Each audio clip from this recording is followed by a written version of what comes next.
Hello everyone, my name is Roya, and today I'm going to be reviewing the Wheel of Time series by Robert Jordan, obviously. I hesitated to do this video for a while because it's kind of a must. I must review this whole series after doing that entire watch-along, read-along, and full of live shows and other fantastic stuff with a bunch of you guys, all of that. But it's so hard to talk about because first of all, there's a lot going on in this series, so how the heck do you even summarize it? And second of all, how do you talk about it with anyone who hasn't read it? Because there's so much going on. So essentially, this is a Chosen One story about a boy who, like, one day, you know, he's just doing his thing, working on the farm or whatever, and then he finds out that maybe he actually came from, like, goodness knows where, and he has magical powers and stuff. So, and then it turns out that, of course, he is the reincarnation, essentially, of this dude who keeps getting reincarnated through time, because that's the way this works. There are a lot of people that happens to and things. So what makes this story special? A few things. Basically, it doesn't seem like your average, just like fantasy written back in the day. So despite the fact that this first book came out in 1990 and was written by just, you know, a white dude, this is actually a very progressive series, and it actually does depict a lot of people of color and women, especially. The representation for women is really, really great. There are a lot of female characters in this who are all so badass, and the great thing is too that it's mostly the women who can do magic and do other badass things. Like, the men ain't shit in this book, in this series.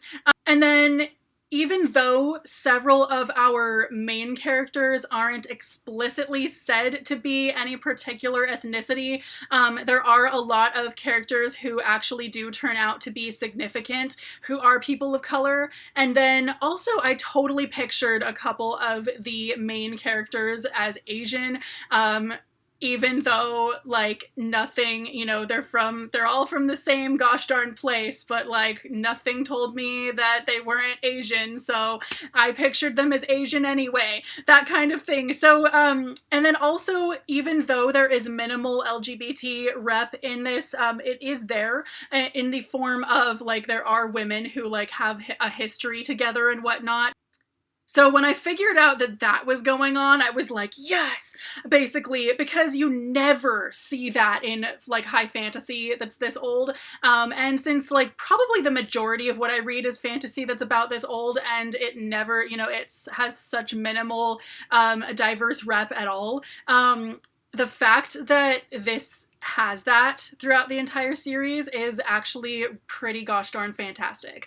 So my favorite book in the series is probably The Gathering Storm, which is book 12, yes, book 12, and also book 11, which I don't have a copy of, is also almost as fantastic as this one. I definitely do think that there are a couple of slow ones in the series, and I do think that the first two are unfortunately a couple of the slowest ones. So even if you're not as into it in like the second one, I would still recommend continuing on to the third one and seeing what you think, because this series does take quite a while to really get going and really introduce you to a lot of what's going on. Also, even though Rand, our main character, is kind of just, you know, Harry Potter, like, he's fairly bland, you know, he's not that interesting and different aside from just being a total badass and whatnot. Like, he's not a particularly compelling main character.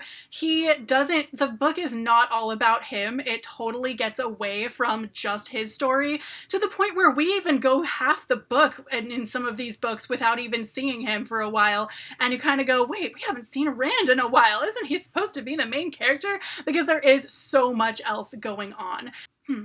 What else can I say about this series? I think basically it is the kind of series that you can find more stuff about it on reread. So I've only read the series once, of course, but of course my co-host of the read along that I read it for, Jade from Bedtime Bookworm, has read the whole series several times, with the exception of like the last couple books.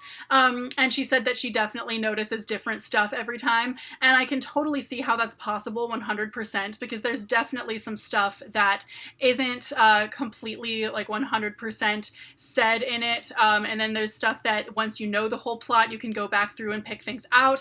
I had to basically refer to the wiki links and whatnot for this series throughout the entire time I was reading it, because there's so much stuff about the world and about like the government and all that other stuff that I kind of just I was like, what is even going on here and whatnot? So definitely it's the kind of book that it's not super easy to just dive right into, like, oh yeah, whatever. Like, you do have to concentrate a lot. It's like reading Pride and Prejudice or something, except you really have no idea how the society works. If you're not someone who reads a ton of high fantasy, I would definitely recommend checking out some other series before you get to this one. Maybe I can make another, like a recommendation video of like gateway high fantasy or something like that if you guys are interested in seeing that.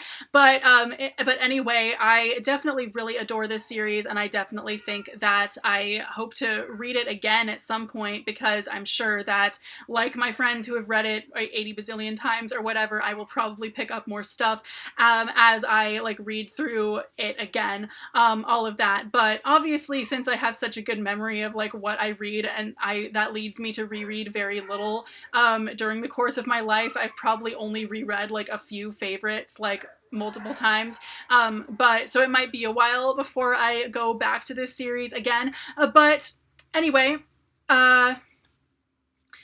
like I said, I'm really not sure how to review this series without being able to explain just like every little thing about it, and which I wouldn't want to do if you haven't read it anyway. So let me know what you think of this series if you've read it, and if you are looking forward to reading it, if you have anything that you're particularly excited about it, let me know in the comments. And then also, if you do have a recommendation for a gateway fantasy book that someone might want to read before they dive into this one, definitely let me know that as well. And thank you guys so much for watching, and so I will see you guys very soon with a new video. Bye!